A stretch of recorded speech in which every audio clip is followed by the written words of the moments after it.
having some mic issues. Hold on a second. Hey, so far so great. Everything's beautiful out here. One for Dana. When you started as president of the UFC back in 2001, Yeah. smaller arenas, you were struggling to get into New York. You didn't get into New York until 2016. 500 UFC event at the Garden. How does it feel? It feels damn good, let me tell you. And New York has been very good to us. You know, this is our, I think this is going to be our 4th event. We did 230 Cormier versus Lewis here. We did a $3 million gate.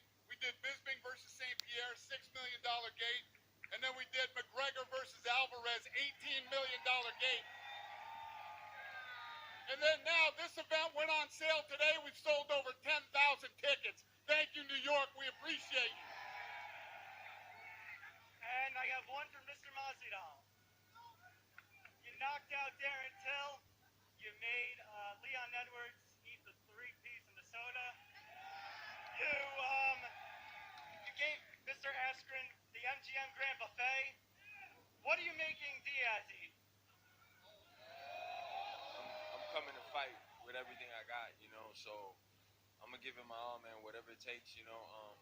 He's a different caliber than the guys that you mentioned, and I've seen him pull through some tough situations and win those decisions. So I got whatever it takes, man. You know, if it's a buffet, it's whatever it is, man. I'm here for it, you know. Thank you, guys.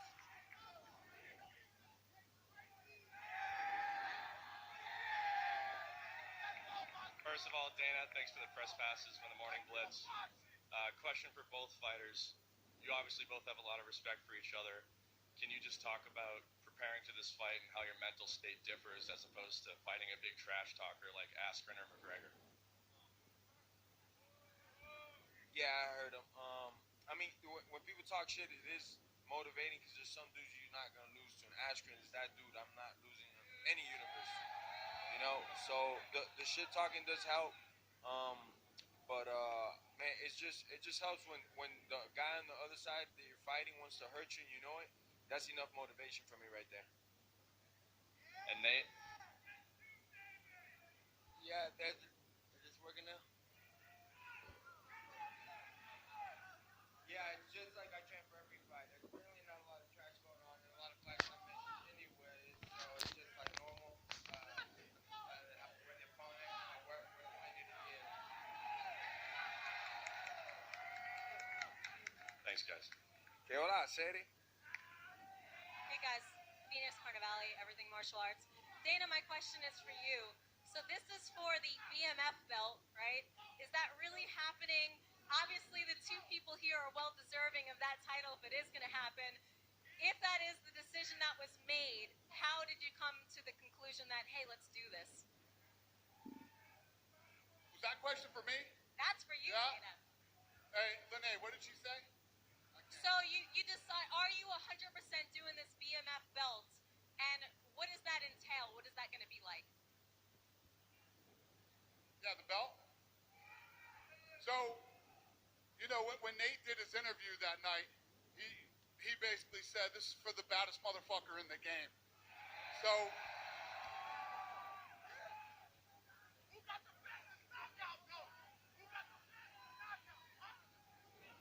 he was defending the baddest motherfucker in the game. So, you know, this is one of those fights that after that interview, you know, started to build a life of its own through the fans and the media, and we didn't seriously start talking about this fight till maybe a couple weeks later in a matchmaking meeting. And I said to my guys, listen, tell me if I'm crazy, but what do you think about us actually having a baddest motherfucker in the game belt? And my guys loved it, and we started talking about it, so I went in with the design team at UFC. We started to design it, and I will physically have that belt when I come back to New York. It'll be ready. And, yeah, that's how it happened. Well, I can't wait to see it. My next question is about matchmaking. Now, basically in the media, it's been said that the situation with Covington and Usman is about negotiations, money. Can you tell us what's really going on with that, and is there any new news? Was that for me again? Yep. Yeah. Who are those guys? Repeat the question. Well, Masvidal is... Next. Next question, please. All right, I'll ask you. Order in the court. So here's the thing with that. Obviously, you heard me say in interviews after that fight that was the fight I was going to make. Right. Right? So Colby Covington can say whatever he wants. We make fights for a living. That's what we do. We go after guys. We say, this is next. This is the date. Do you want the fight? Right? And obviously, you know, he wanted more money to fight Usman. We went back and forth. This is the second time he's done it. He had a fight in Dallas, too. So we said, if you don't want to fight Usman, then we'll give you Tyron Woodley. He turned down Tyron Woodley, too. You either want to fight or you don't. We can, you know, when Colby Covington's ready to fight, he'll let us know. This matchup is obviously fan favorites. Can you talk about, Dana, how important this is for their division? I'm down.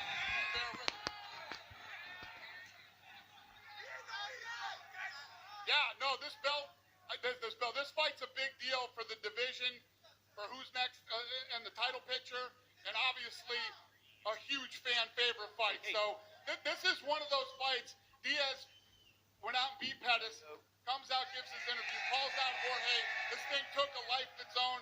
It's a big fight, and it's not only, you know, a fight that people want to see, it's an important fight in the division and in the title picture. Dana, this is Dan Canobio, CompuBox TV. This question's for all three of you guys. November 2nd is a really big night in the combat sports world. Obviously, this fight right here has huge crossover appeal. But also, Canelo Alvarez fighting on DAZN. Question for all three of you guys is, if there's someone on the fence about ordering the Canelo fight or this one, why should they order this fight right here? We're fighting for the best motherfucker in the game, Bell. So, you know, the night that we started talking about this date, and that, you know, we were going to take this date. Then a week later, I heard they were going to do that fight. I think they're crazy to go the same night as us on DAZN, but, you know, it is what it is.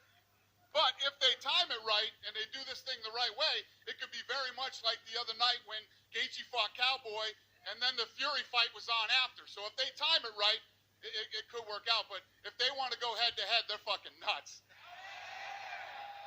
Guys, so mostly for Nate, fighting in New York, fighting in MSG, the mecca of boxing, the mecca of combat sports, the mecca of entertainment.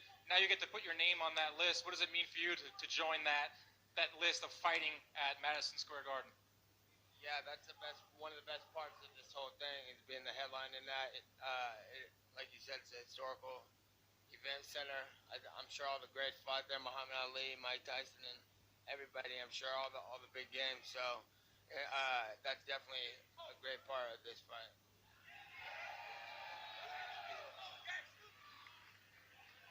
What's going on, guys? Welcome to New York. Stan the Man here from Menace and the Man. My first question is for Nate. Nate, what are the chances that we can get Nick in your corner for this fight? If anybody talks to him, tell him to come through. He's my corner man.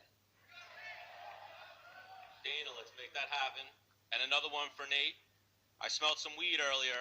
Was that you backstage smoking? Man, I smelled it as soon as I came out here. It's you guys. Jorge Masvidal, nobody said anything about how sharply dressed you are. You look amazing. My question for you is, if you are able to defeat Nate in November, what do you want next? A 170-pound title shot or Conor McGregor? Well, you can't ask me. The man right here said I'm too much man for that dude, so don't bring that dude up no more in my interviews.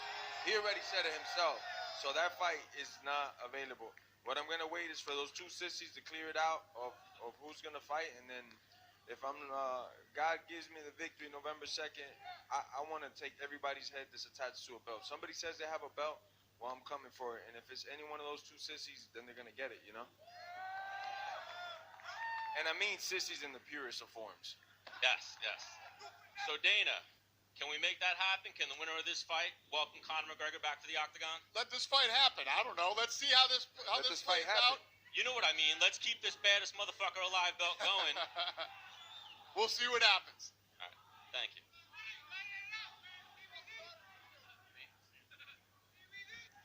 You made a very quick turnaround here. We saw you in August. You returned in November. When you left Anaheim after the Pettis fight, did you think you would return this soon? I just knew that if these guys all came correct, so that's what went down, and that's what I was looking for. We've heard Jorge's side of the story on how this fight came together. Colby's talked about it. Kamaru, from your perspective, how did it all come together? After when I asked to defend it against Masvidal, I'm pretty sure it was a wrap right there. That's when it started. I only asked that because it seemed like there was an offer for Masvidal to fight Usman as well, but it seemed like he was more interested in this fight. You can fight for phony belts, or you can fight for the best motherfucker in the game belt. And how do you feel about the UFC actually making this title? Did you think that would happen, or did you think you'd have to produce it yourself? No, I think it's yeah, my man, I made it happen. That's why. So you're okay with that? That's what it is. All right. Jorge, I like the getup. Tell us the inspiration behind the suit. I let the people answer it. Get him, because he doesn't know. Okay. And also, I just want to ask, you've been called Street Jesus, you've been called Cuban Jesus, but I don't see you actually sort of calling yourself that. How do you feel about people comparing you to? I'm in no shape or form Jesus or God. I'm nothing like that. I got one talent. I can baptize people, but I'm not God or nothing like that, man.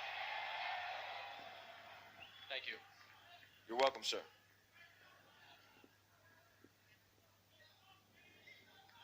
Hey, Nate. Your star is on the rise. You're sitting here, beautiful backdrop. Just talk, fantastic suit. Just talk a little bit about your rise through this year and how comfortable you feel in the spotlight. Yeah, he does have a point over there, so we're going to hand the microphone to the audience soon if the media keeps asking the same questions. But I love it, man. I'm ready. Me sitting up here means more zeros in my bank account, more money from my family, so I'm ready for it, man. I've been doing this for a long time. I love to compete. I love to compete at the highest level possible. I love knowing that the opponent in front of me is somebody known for kicking ass, man, because that's what's motivating. And I'm more motivated than ever, bro, you know?